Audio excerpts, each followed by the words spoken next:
get into Canada and they see the snow, then they express surprise. I don't know why you're surprised that a pastor is about to speak to you. When it comes to business, and when it comes to, and I don't want you to be surprised, because whether you run a business, you run an institution, you run a for-profit organization, or you run a non-profit organization, there are certain principles that cut across every enterprise and every organization. One of those key principles is the principles of leadership. So today I'm going to be speaking very briefly on some elements of leadership, just very briefly. It's amazing how many times people, they set up a business, they actually set up a major structure.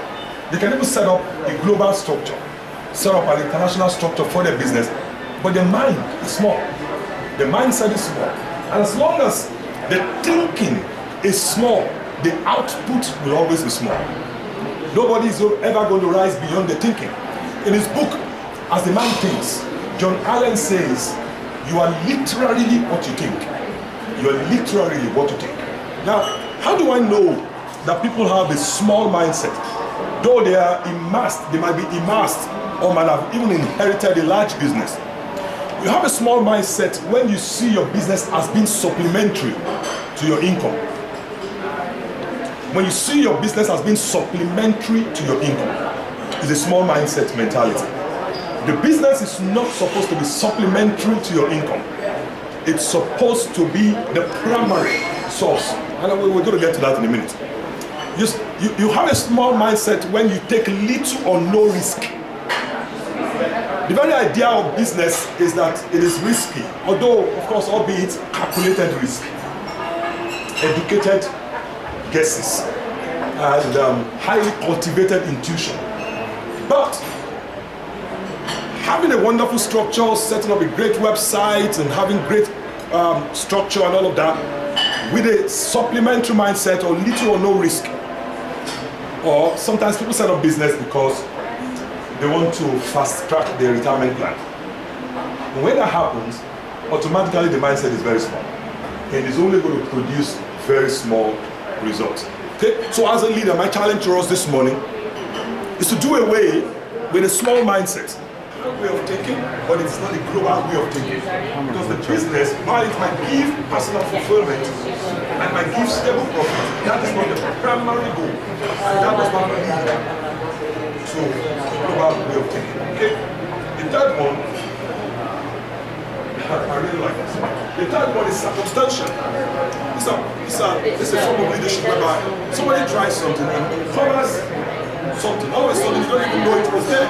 You stumble into the major business idea. You have an idea, and all of a sudden, the idea becomes very productive. And the only problem is that you don't know which other part of the course you're going to bring this out. So this is a business that is run, and it's a leadership style that is very circumstantial. It does not lead to meaningful change.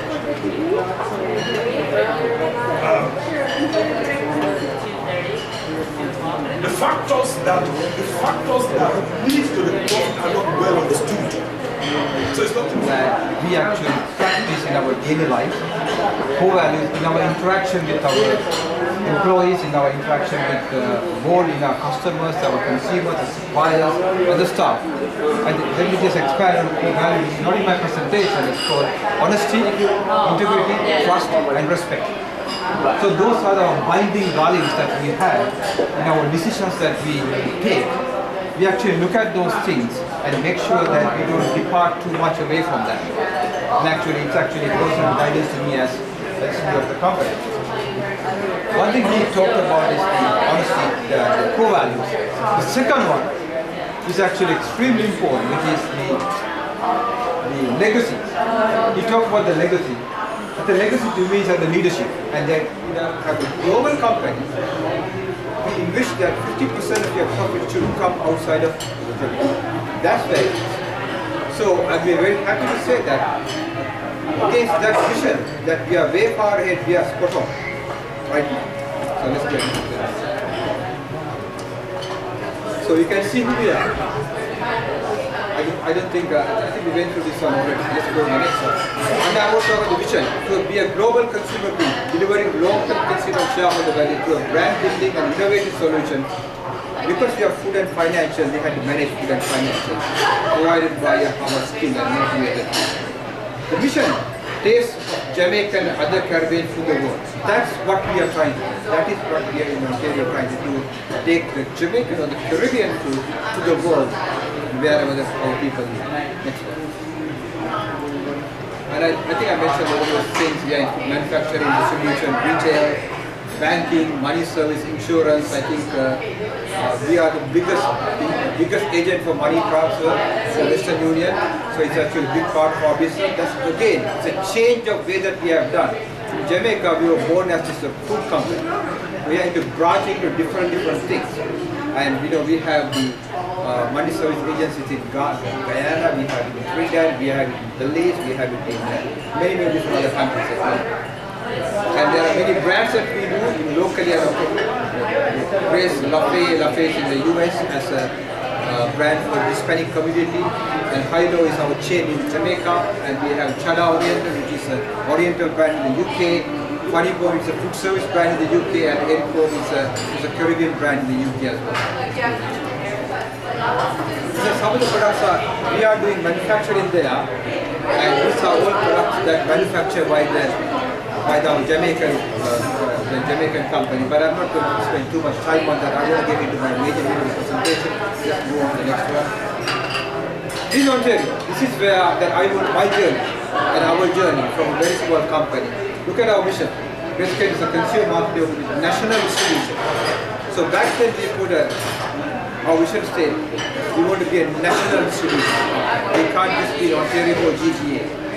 We want to be recognized as the employer of choice and also generate superior returns to our shareholders.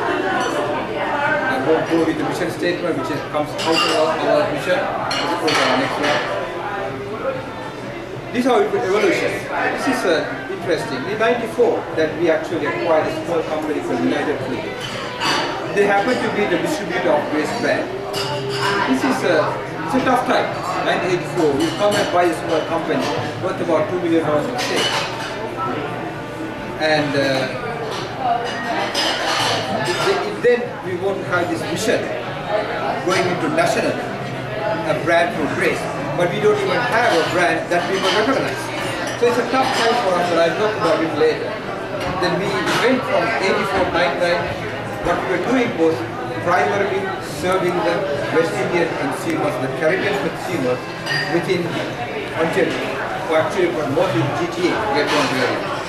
That was what we were doing because we want to establish ourselves as a brand that we can go and we can serve their needs. Over 2000, at that time we had many different products. We had Oriental products. There were actually 1,100 products at the time. Then we have West Indian products, and we have a bunch of many different things. We have cooking products and we have barbecue products, so many different things.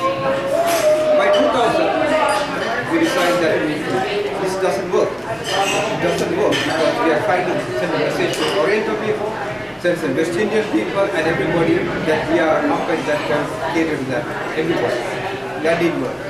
So we had to now rationalize and say, no, who are we really? We said in our vision statement that we hope to be the Caribbean, but then what are we doing with the Oriental products? We took more than half our product lines out. We are going to play to our core consumer base. So we decided to rationalize and become a focus on our city. In 2001, we decided, you know what, we have done a great job into our West Indian community, Caribbean community. But that market is limited. And we're looking to expand, and we're looking to, start local, and then, go global.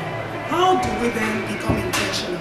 Because without intentionality, my understanding of how the business theory works, having done this for about 25 years and consistently, is that we've got to be intentional about our lives.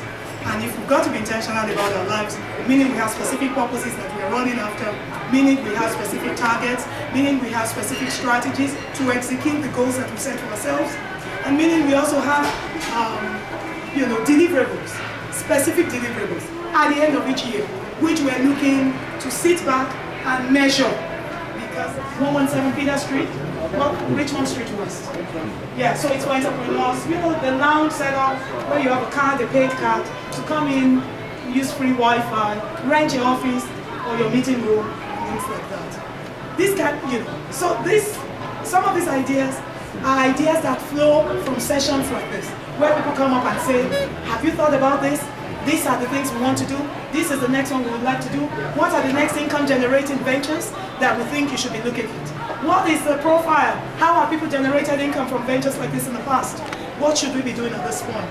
And so from some of the submissions that you and I made at the Friends of Africa Economic Development Conference, which is a larger conference that we usually attend in October of every year at Casa Foundation, a few submissions were made that these are gaps for entrepreneurs.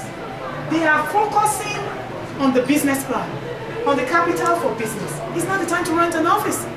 It's not the time to dissipate energy, going up and down, looking for staff, you know, like an array of staff, 3, 4 people to do the runs. So the only thing that encourages and motivates team members is when they see a deal happen. You know how to raise 100 million actually, is what I found out, to make a deal happen. You can actually get a buy-in of the people who you are sensitizing to make a deal happen. It can only happen because of this, your intentional act. They see what you've done before, they look at what you're able to do, they listen to you, your passion, you know, how you are saying it, the businesses you are running currently, what's showing up from it, and then they come to you. So we haven't raised 100 million, but we've raised some capital, and that's why the water parks is up, and this one. And we thank God for that. All right? Be positive. Be positive. They need to hear us being positive. We show leadership. In showing leadership, groups abound around us. Groups. All kinds of things we hear day and night. We've got to be able to balance all of these groups. What are they saying? Why are they saying what they're saying? Who should we be listening to? And yet we listen to everybody, but we group it into a basket. And then we take a decision as the leader. We show leadership. How do we show leadership?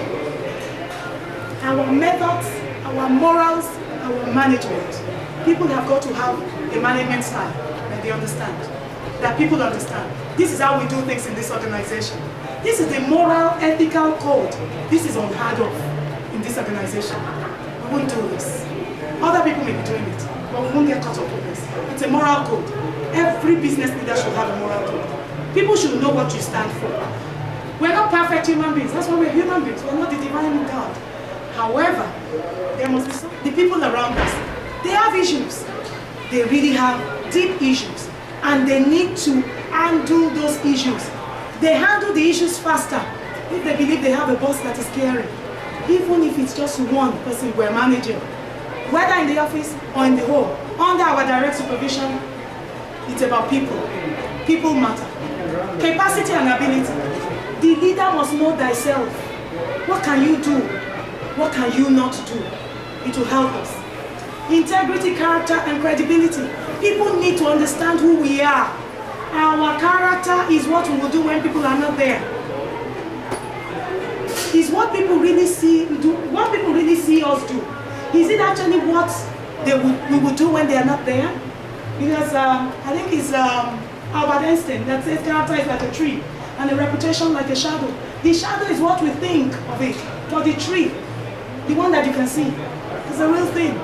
Who are we when people are not there? Who are we when people are not there? Strength, wisdom, and courage. Strength.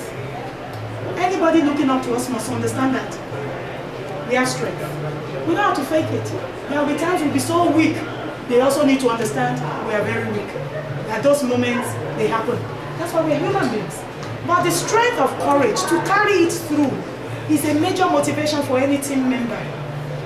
When IFCAP started in 2013, we were looking to raise capital, private equity, Mauritius. We floated the capital to raise nothing because we were a startup, $100 million.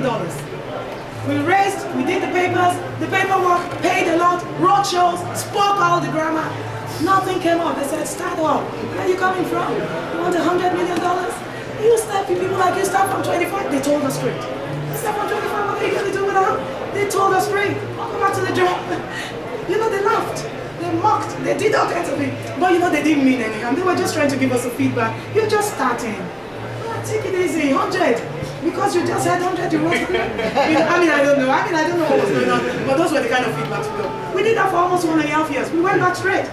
Could put the thing, but the team was running. Capital was running. Salaries running. We had to go back to the drawing table. The only thing that encourages and motivates team members is when they see a deal happen.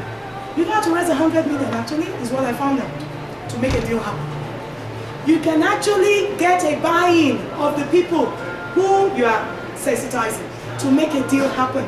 It can only happen because of this, your intentional acts. They see what you've done before, they look at what you're able to do, they listen to you, your passion, you know, how you are saying it, the businesses you are running currently, what's showing up from it, and then they come to you.